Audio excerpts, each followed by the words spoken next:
새로운 시작을 위해서는 새로운 전략이 필요하죠. 여리고성을 이제 정복하는 것이 아주 중요하죠. 왜냐하면 가나안 땅을 정복하는 첫 번째 관문이기 때문이죠. 근데 여리고성이 굉장히 정복하기 어려운 그런 성 중에 하나입니다. 벽이 외벽이 있고 내벽이 있는데 이 외벽을 뚫고 들어가도 또 내벽이 또 14m나 되어 있는 구조이기 때문에 정말 난공불락이라고 얘기할 수 있어요. 정말 불가능해 보이는 그런 성이죠. 사진 좀 보여주실래요? 네. 옛날에는 이제 정교교육 이전만 해도 사제들만 주로 성경을 보았기 때문에 대부분은 그림으로 하나님의 말씀을 깨달았죠.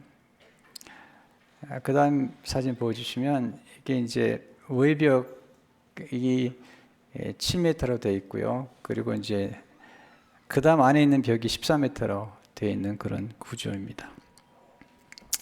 근데 이렇게 견고한 성벽을 무너뜨리는데 하나님이 여호수아에게 내린 작전이 한 번도 상상할 수 없는 그런 작전을 내리신 거죠. 2절의 소절을 보시면 여호와께서 여호수아에게 이르시되 보라 내가 여리고와 그 왕과 용사들을 내 손에 넘겨 주었으니 너희 모든 군사는 그 성을 둘러 성 주위를 매일 한 번씩 돌되 여세 동안을 그리하라.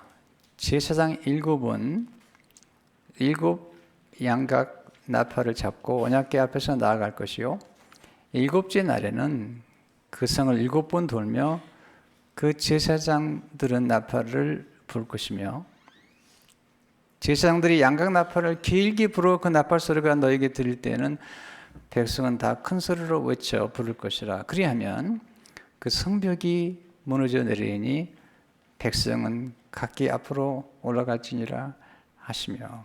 주로 7이라는 숫자를 쓰잖아요. 7 양각 나팔.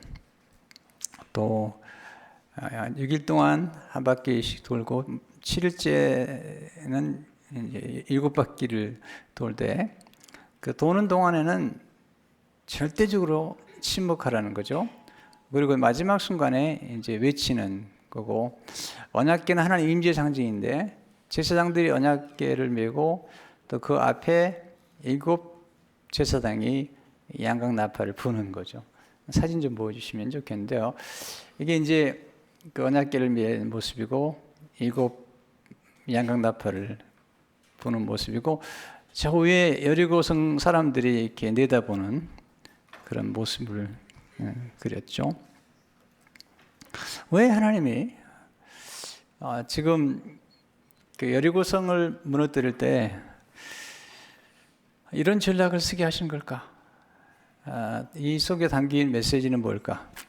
그리고 우리에게 주신 음성은 무엇인지 한번 보고 싶습니다. 첫째로 한 가지 목표에 집중하는 작전이죠. 우선 가나안 땅 전부가 아니라 일단 여리고성에 집중하는 거예요. 힘은 집중할수록 강력한 능력을 발휘하잖아요. 목표가 분명해야 됩니다. 선명해야 되죠. 그리고 집중하는 능력이 필요하죠. 나폴레옹은 말하기를 전투를 하기로 결심했다면 전투력을 집중시켜라. 그 어떤 것에도 힘을 분산시키지 말라. 일기대대병력으로도 그날의 승리를 결정 지을 수 없다. 왜 하나님이 이렇게 목표에 집중하게 만드는 걸까? 이게 중요한 거예요. 이걸 이해하려면 역사를 돌아봐야 돼요. 40년 전에 정탐꾼들이 가나안 땅을 정탐하고 돌아와서 분열이 됐어요. 두 가지 목표가 생겨버렸어요. 10명의 정탐꾼들과 이스라엘 백성들은 애굽으로 돌아가자는 거예요. 근데 여호수아 갈렙과 모세는 가나안으로 들어가자는 거죠. 가나안에 들어가는 게 하나님의 목표고 하나님의 뜻인데 이게 지금 분열이 됐기 때문에 그들이 가나안 땅을 정복하지 못하고 40년을 지금 방황했던 거거든요. 하나님은 과거의 잘못된 방법이나 또 잘못된 실수를 반복하는 걸 원치 않으세요. 그래서 이번엔 새로운 작전을 쓰시는데, 이번엔 이 애굽과 그리고 가나안 이 두 가지 목표가 아니라 하나의 목표에 집중하게 만드시는 거예요. 아인슈타인이 한 말이 대단히 놀라운 말이에요. 같은 일을 반복하면서 다른 결과가 나오기를 기대하는 것보다 더 확실한 정신병 증세는 없다는 거예요. 여러분이 어떤 결과가 좋지 않으면 반드시 새로운 생각과 태도와 새로운 안목과 새로운 언어와 새로운 말투와 새로운 일로 시도해 봐야 돼요. 여러분이 어떤 일이 계속 잘 되면 조금 더 반복해도 괜찮지만, 여러분이 과거에 잘 됐다 할지라도 지금 잘 안 되지 않으면 이제는 끝내버려야 돼요. 거기서 지금 비디오 과기 하는 분이 어디 있어요? 지금 타이프라이터를 쓰는 사람이 어디 있어요? 없잖아요. 그러니까 시대가 바뀌었고 또 상황이 바뀌었다면 새로운 전략이 필요한 거죠. 많은 분들이 실패를 거듭 반복해요. 안 되는 사업을 계속하거나 또는 뭐 직장에도 인터뷰할 때 계속 떨어지면 왜 떨어졌는가를 알아봐야죠. 그리고 새로운 이력서와 새로운 전략과 새로운 인터뷰 방법을 모색해서 접근해야 되잖아요. 인생이 만만치 않습니다. 너무 쉽게 생각하는 것 같아요. 굉장히 어려운 과정을 거쳐야 되는 거예요. 최근에도 교수님들이 이제 뭐 이렇게 한 명씩 그 교수직이 되려면 인터뷰를 하는데 보통 6개월이 걸려요. 지금 아마존에 이런 직장에만 들어가려도요, 수없는 인터뷰를 해야만 되는 거예요. 쉽지 않아요. 인생을 너무 쉽게 보면 안 돼요. 뭐 그렇게 보시도 않겠지만, 그러니까 뭔가 과거에 시도해 봤던 게 잘 되지 않으면 새로운 방법을 시도해 보는 것이 중요한 것이죠. 두 번째는 침묵 후에 믿음으로 선포하는 작전이죠. 하나님이 침묵하래요. 10절에 보면 여호수아가 백성에게 명령이르되 너희는 외치지 말며 내 음성을 들리게 하지 말며 너희 입에서 아무 말도 내지 말라. 왜 그렇죠? 40년 전에 이스라엘 백성들이 원망함으로 멸망했거든요. 말이 많았거든요. 원망함으로 그들은 수많은 사람들이 죽었어요. 하나님은 탄식하는 건 이해하시는 것 같아요. 고통 중에 하나님 힘들어요. 그래 탐식하고 하나님 앞에서 때로 불평하는 것은 용서하는 것 같아요. 출애굽기 2장 23절을 보게 되면 여러 해에 애굽 왕은 죽었고 이스라엘 자손은 고된 노동으로 말미암아 탄식하며 부르짖으니 그 고된 노동으로 말미암아 부르짖는 소리가 하나님께 상달되는지라. 하나님은 탄식하는 걸 하나님께서 지켜보시죠. 또 그렇게 기도하는 기도를 귀 기울여 들으시죠. 시편 6편지를 보게 되면 내가 탄식함으로 피곤해 밤마다 눈물로 내 침상을 띄우며 내 혀를 적시나이다. 반면에 성경에서 하나님께서 싫어하는 게 원망이죠. 이스라엘 백성들이 아주 원망으로 가득 찼어요. 애굽으로 돌아가자 그러고 하나님 원망하고 모세를 원망하고, 그때 하나님께서 민수기 14장 27절에 보면 기가 막힌 말씀하죠. 이건 좀 두려운 얘기예요. 나를 원망하는 이 약한 회중에게 내가 어느 때까지 참으랴. 이스라엘 자손이 나를 향하여 원망하는 바 그 원망하는 말을 내가 들었노라. 그들에게 이르기를 여호와의 말씀에 내 삶을 두고 맹세하노라. 너희 말이 내 귀에 들린 대로 내가 너에게 행하리니. 원망은 때로 은밀히 숨어 살잖아요. 시편 106편 24절에 보게 되면 그들이 그 기쁨의 땅을 멸시하며 가나안 땅이죠. 그 말씀을 믿지 아니하고 하나님이 약속하신 말씀을 믿지 아니하고 그들의 장막에서 원망하며 여호와의 음성을 듣지 아니하였도다. 사도 바울은 원망하지 마라. 원망하면 멸망한다는 거죠. 고린도서 10장 10절에 보게 되면 그들 가운데 어떤 사람들이 원망하다가 멸망시키는 자에게 멸망하였나니 너희는 그들과 같이 원망하지 말라.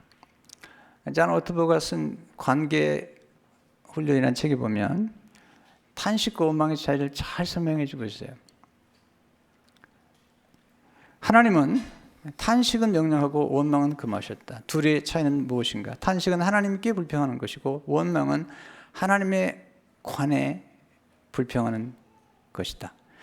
탄식은 하나님의 면전에서 하나님의 얼굴 앞에서 이루어지지만 원망은 하나님의 등 뒤에서 이루어진다.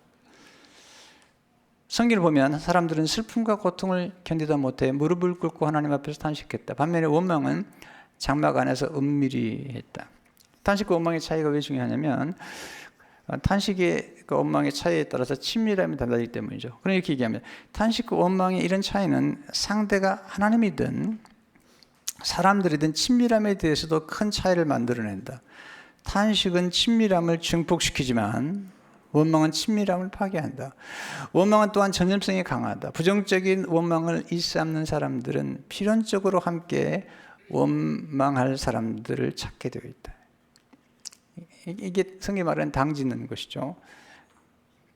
원망하는 그룹이 많아지면 그 공동체가 멸망하게 되죠.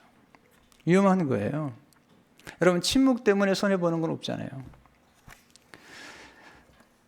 침묵하는 사람들이 지혜롭죠. 침묵해야지 하나님의 음성을 들을 수가 있고요. 침묵 중에 나오는 언어가 무게가 있고 그리고 지혜롭고 또 침묵 잘하는 사람들이 사람들의 마음을 얻게 되죠. 이 경청이라는 것은 들음이죠. 들음은 얻음이에요. 잘 들으면 지혜를 얻고 하나님의 마음을 얻고 사람을 얻는 거예요. 침묵의 목표는 말하지 않는 게 아니에요. 침묵의 목표는 정말 필요한 말을 적합한 때에 적합한 언어와 적합한 말투로 적합한 때에서 적합한 사람에게 말하는 거예요. 아무리 좋은 말도 때와 장소에 따라 너무 다르고 대상에 따라 너무 다를 수 있잖아요. 침묵할 때 갖고 외칠 때가 있는 거죠. 10절에 보게 되면 그리하다가 내가 너에게 명령을 외치라는 날에 외치지를 하고, 그리고 6장 16절에 보게 되면 일곱 번째 지상들이 나팔을 불 때 여호수아가 백성이 이르되 외치라 여호와께서 너에게 이 성을 주셨느니라. 그때 무너지죠. 사진 좀 보여주세요. 네 번째 사진 보여주시면요, 무너지잖아요. 다섯 번째 입을 크게 벌렸잖아요. 이 굉장한 거예요. 보세요. 남자만 60만 명이에요, 그 당시에. 그런데 어린아이까지 합해서 침묵 중에 쭉 돌다가 순식간에 외치는 거죠. 이게 대단한 겁니다. 엄청난 사건이죠. 그냥 외친 게 아니죠.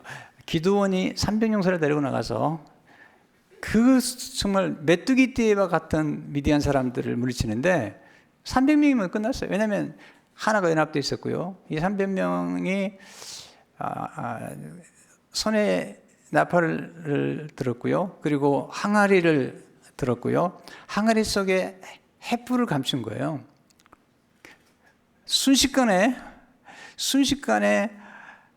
나팔을 불고 그 다음에 항아리를 깨뜨리고 순식간에 횃불이 나오니까, 그리고 외쳤죠. 여호와를 위하여, 기드온을 위하여 외쳤더니 그냥 미디안 사람이 혼비백산이 됐다는 거죠. 여호수아와 온 이스라엘 백성이 뭘 외쳤을까? 여호와를 위하여, 여호수아를 위하여 이렇게 외치지 않았을까 생각이 돼요. 믿음의 선포죠. 그냥 하는 게 아닙니다. 믿음의 선포를 하는 거죠. 우리 믿음으로 산 움직이는 마가복음 11장 23절을 보게 되면 내가 진실로 너에게 이르노니 누구든지 산더러 들리어 바다에 던져라지 하며 그 말하는 것이 이룰 줄 믿고 마음에 의심하지 않으면 그대로 되리라. 세 번째, 음악과 리듬을 따라 펼치는 작전이죠. 하나님은 전능하시기 때문에 뭐 그냥 한 말씀으로 무너뜨릴 수 있지만 하나님의 사용하는 방법이 너무 놀랍잖아요. 그게 음악과 그리고 리듬을 사용하는 거죠. 4절에 보세요. 제상 7은 7 양각 나팔을 잡고 언약궤 앞에서 나갈 것이요, 7째 날에는 그 성을 7번째 돌며 그 제상들은 나팔을 불 것이며, 나중에는 길게 불라고 그러죠. 하나님 음악을 만드신 분이고 음악은 대단한 힘을 가졌어요. 악기를 연주함으로 전쟁을 승리케 하시는 분이시죠. 기드온이 미디안 군대를 움직일 때도 나팔을 불었거든요. 그리고 여호사밧이 수많은 사람들이 연합으로 쳐들어왔을 때 하나님이 썼던 방법은 음악이에요. 역대기 10장 21-25기도 보면 백성과 더불어 논하고 노래하는 자들을 택하여 거룩한 애복을 입히고 군대 앞에서 행진하며 여호와를 찬송하며 이르기를 여호와께 감사하세 그의 인자하심이 영원하도록 하게 하였더니 그 노래와 찬송이 시작될 때 여호와께서 복병을 두어 유다를 칠러 온 암몬 자손과 모압과 세일산 주민들을 치게 하심으로 그들이 피하였으니 음악이 정말 놀랍잖아요. 하나님은 예수를 사랑하시고 그리고 음악도 그림도 해화도 조각도 사랑하시잖아요. 하나님이 성전을 만드실 때 금은 동철을 제작하며 그리고 여러 실들을 직조하며 그리고 아로새기는데 탁월한 재주 있는 사람들을 불렀어요. 그렇게 함으로 성전을 보면요 정말 놀라운 예술품이 나온 거예요. 사람들은 예술이 얼마나 중요한가를 알면서도 잘 모르는 것 같아요. 음악과 함께 주목할 것이 리듬이에요. 리듬. 우리 모든 리듬이 계절의 리듬이 있고요. 그 다음에 사람마다 생체 리듬이 있어요. 여인은 여인대로 남자는 남자대로 다 리듬이 있는 거예요. 여자만 있는 게 아니에요. 남자도 있어요. 민감한 사람들 알아요. 어떻게 몸의 리듬이 벌어지는지. 여리고성을 만드신 그분이 또 여리고성을 무너뜨릴 때 특별하게 리듬을 사용했다는 사실은 놀라워요. 최근에 제가 리듬이란 책, 김상훈 씨가 쓴 리듬이란 책을 읽다가 이게 정말 하나님의 방법으로 이게 입증이 되겠다는 생각을 한 거예요. 1831년 제가 읽어드릴게요. 영국의 기병부대 병사들이 맨체스터 근교의 현수교회인 브로튼 다리를 행진하고 있었다. 그들은 평소 훈련받은 대로 군가에 발을 맞춰 걸었다. 군인들은 발을 맞출 때 똑같이 맞추잖아요. 그러다 조금씩 진동하는 듯 하던 다리가 점점 요동하치더니 마침내 폭삭 무너지고 말았다. 영국 정부의 조사일과 다리에서 발생하는 자연적인 미세한 움직임이 공교롭게도 병사들의 발걸음 리듬과 맞아떨어진 순간 급속도로 증폭되기 시작했던 것으로 나타났다. 그때부터 영국군은 이렇게 규정하고 있다. 다리 위에서는 절대로 발맞춰 걷지 말 것. 그래서 이게 굉장히 중요하잖아요. 또 음악이라는 게 얼마나 놀라운지 특별히 모차르트 음악을 듣다가 간질 발작이 멈추거나 또는 혼수 상태에 빠진 분들이 이렇게 깨어나는 놀라운 일이 벌어졌어요. 저도 모차르트 음악을 되게 좋아해요. 칼 바르트도 모차르트 음악을 너무 좋아해가지고 모차르트에 관한 책을 썼어요. 유명한 신학자인데 그랬었어요. 리듬이라는 책에 보면 이렇게 얘기합니다. 일리노이대 병원의 존 휴 박사는 발작을 일으켜 혼수 상태에 빠진 간질 환자에게 클래식 음악을 들려줘 봤다. 모차르트의 피아노 소나타 K448이었다. 불과 몇 분 안에 놀라운 변화가 일어났다. 혼수 상태에서 깨어나네. 발작 횟수도 급격히 줄었다. 환자 30명 가운데 29명이 극적으로 호전됐다. 의심의 여지가 없네. 80%가 발작을 멈췄으니. 모차르트의 음악은 20에서 30초마다 반복되는 특유의 리듬이 있다. 마음의 거친 물결에서 벗어나 고요함에 빠지게 해준다. 그래서 이 리듬에 접속되면 혼수 상태에서 벗어나는 것이다. 한번 틀어줘 봐요.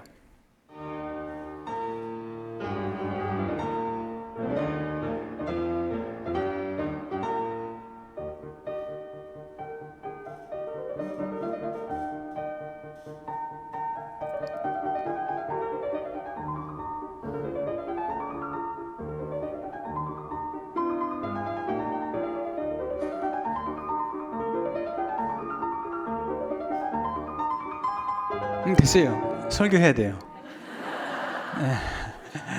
네. 이게요, 피아노 2대로 연주하는 그런 작품이에요. 제가 이제 그 모차르트 음악을 좋아하는 거다가 일정한 리듬이 있는데 아주 경쾌하고 또 이렇게 영혼을 치유하는 게 있어요.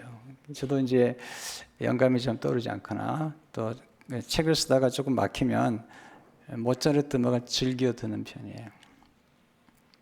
음악이 굉장히 중요하다는 거죠. 뿐만 아니라 치매를 예방하는 데 중요한 게 춤이라고 그래요. 춤. 그러니까 독서도 도움이 되고요. 또는 십자말 풀이도 도움이 되는데 제일 도움이 되는 게 춤이라고 그래요. 한번 춤 한번 출까요? 왜냐하면 이게 뇌하고 이 몸의 춤과 리듬이 같이 움직이는 것이 춤이라고 그러는데 정말 좋다고 그래요. 네. 그래서 지금 그 장수하는 분들을 조사해 보면 가장 많이 알려진 분들이 지휘하는 분들이에요. 지휘하는 분들이 춤을 추잖아요, 늘 이렇게. 그리고 히브리 사람들은 반드시 예배 가운데 춤이 있었던 거예요. 우리 민족도 원래 끼가 있는 민족이에요. 방탄소년단 보세요. 얼마나 춤을 잘 추는지 몰라요. 한번 출까요, 이렇게? 네. 굉장히 중요하대요. 음악을 틀어놓고 춤을 추고 그럴 때 이게 놀라운 호르몬이 나오고 또 뇌가 좋아지는. 제가 이제 이 설교 끝나고 좀 몇 주 지난 다음에 인간의 감정과 뇌에 대해서 좀 설교를 하려고 준비를 하고 있는데 바로 시작하려다가 일단 공부를 시작해 보니까 너무 내용이 좀 섬세해서 조금 몇 주더가 필요해요. 좀 기다리시면 제가 설교하려고 그래요. 그래서 하나님이 쓰시는 것 중 하나가 이렇게 음악이나 리듬 또는 춤 또는 예술을 통해서 우리 인생의 놀라운 것들을 이루어 가시는 거예요. 건강에도 굉장히 도움이 되는 거예요. 근데 제일 나쁜 사람들은 음악을 욕하는 데 쓰는 사람들이에요. 또 음악을 생체 리듬에 역행하게 만드는 사람들이죠. 이게 사탄이 쓰는 음악들이에요. 왜냐하면 루시퍼라는 천사가 타락했는데 루시퍼는 원래 탁월한 음악을 연주하는 그런 천사였다는 거예요. 네 번째, 끈질긴 순종을 통해 펼치는 작전이죠. 12번 돌았을 때까지는 무너지지 않아요. 13번까지 가야 돼요.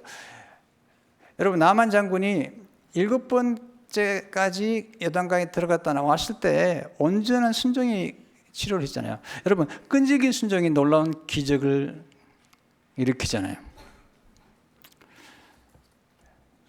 12번까지 안 됩니다. 마지막까지 하는 거죠. 6일 동안 하면 안 돼.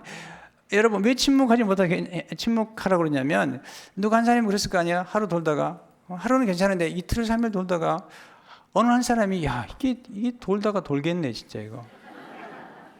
그러면 이제 거기서 멈추면 이런 기적을 경험하지 못하는. 여러분, 끈질긴 순종에 위해서는 끈질긴 믿음이 필요하죠.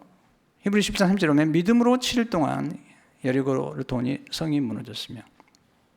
믿는다는 것은 기다리는 거예요.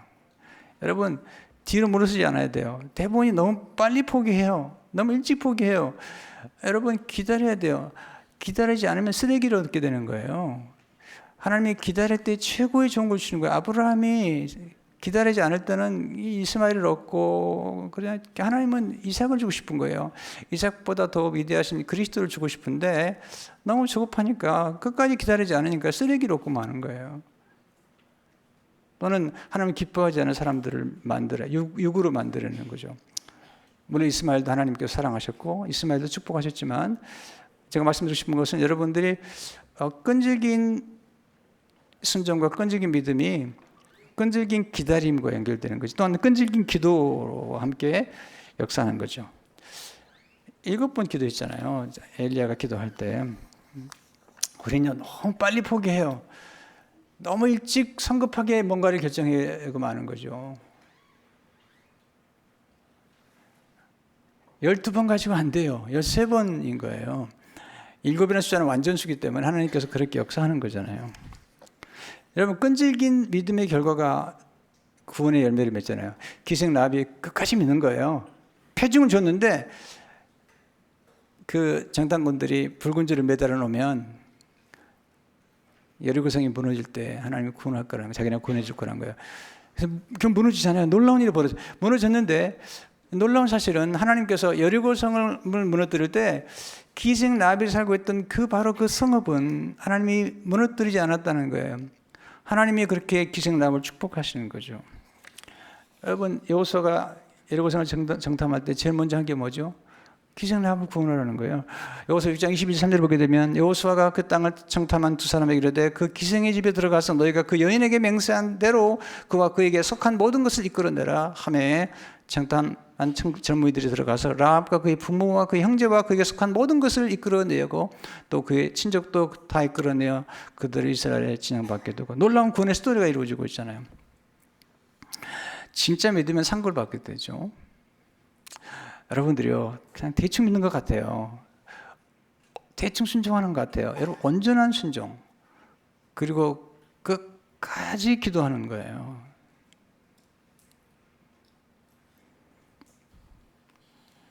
이 기생 라합이 그렇게 하잖아요. 정탐꾼들을 내보내주고. 사진 좀 보여주실래요?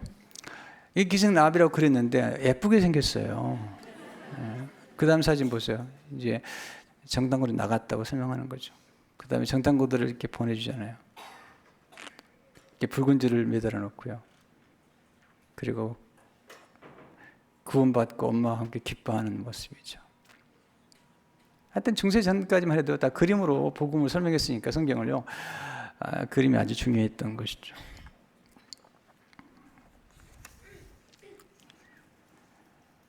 여리고성을 정복하면서 여호수아가 얘기합니다. 여리고성을 무너뜨렸는데 누구든지 여리고성을 다시 재건하면 반드시 저주를 받을 거라는 거예요. 여호수아 6장 26절을 보게 되면 여호수아가 그때 맹세하게 하여 이르되 누구든지 일어나서 이 여리고성을 건축하는 자는 여호와 앞에서 저주를 받을 것이라. 예. 왜 하나님이 이렇게 여리고성과 가난한 사람들을 이렇게 다루셔야만 했을까요? 이렇게 생각하면 그래서 이게 요즘 젊은이들이 많이 질문하죠. 하나님이 사랑의 하나님이라면 왜 그렇게 가나안 땅을 진멸하느냐? 이렇게 질문하는 분이 계세요. 하나님이 물론 다 진멸하지 않았어요. 다 하나님이 어느 민족들은 좀 남겨두시고 그랬는데 하나님 말씀하세요. 그런 이유에 대해서. 그것은 하나님의 자비가 부족한 게 아니라는 거예요. 그들의 죄 때문이라는 거죠. 레위기 18장 23절을 보게 되면 너는 짐승과 교합하여 자기를 더럽히지 말며 짐승하고 교합하지 말라는 거예요. 여자는 짐승 앞에 서서 그것과 교집하지 말라. 이는 문란한 일이니라. 너는 이 모든 일로 스스로 더럽히지 말라. 내가 너희 앞에서 쫓아낸 족속들이 이 모든 일로 말미암아 더러워졌고 그 땅도 더러워졌으므로 내가 그 악으로 말미암아 벌하고 그 땅도 스스로 그 주민을 토하여 내느니라.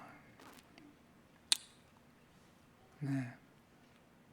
지금 어느 나라에서는요 짐승과 결혼해도 돼요. 짐승과 결혼해도 돼요. 그것이 인권이래요. 그러니까 그 당시 가난한 사람들이 정말 문란했던 거죠. 이스라엘 백성들에게 경고한 거죠. 그렇게 문란하게 가지 말라. 그게 지금 토해냈다는 거죠. 그 땅이 토해냈다는 거죠.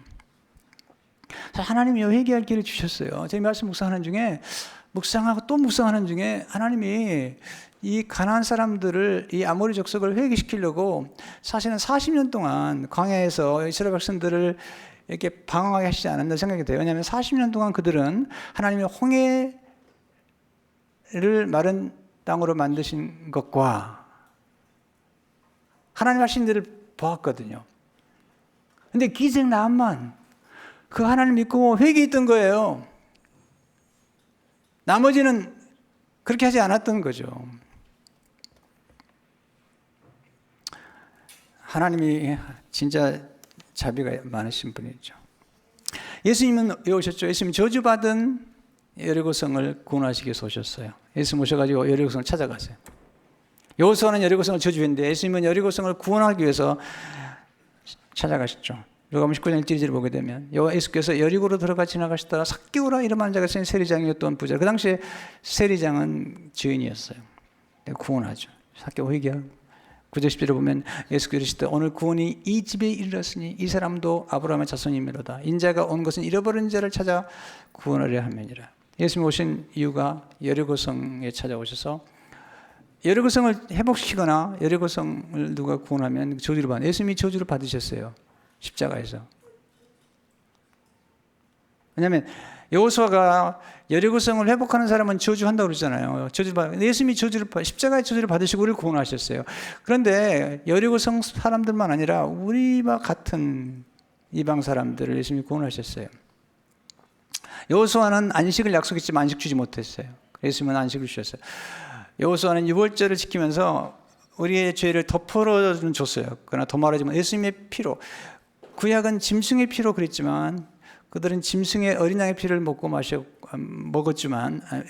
주었지만 예수님은 자기의 피로, 예수님은 우리의 모든 죄를 용서하시고 우리 모든 죄를 완전히 도말하셨던 거죠. 구약의 여호수아는 율법이라면 예수님은 새로운 작전을 가졌어요. 그게 뭐냐면 복음이에요. 여호수아는 저주를 선포했지만 예수님은 축복을 선포하셨어요. 여호수아는 가나안 땅에서 가나안 땅을 나눠줬지만 예수님은 하나님의 나라의 유업을 나눠주셨어요.